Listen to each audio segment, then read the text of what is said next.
এই দোয়েলটা প্রতিদিন সঙ্গীর আশায় আমার বাসার এখানে আইসা বামে বসবে, তারপরে অনেকক্ষণ ডাকাডাকি করে।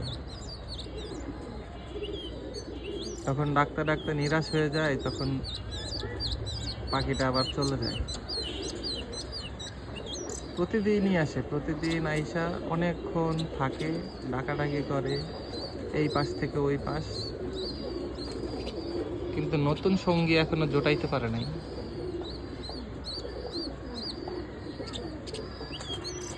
প্রতিদিন আসবে আর এই সুরেলা কণ্ঠে গান শোনাবে আমাদেরকে।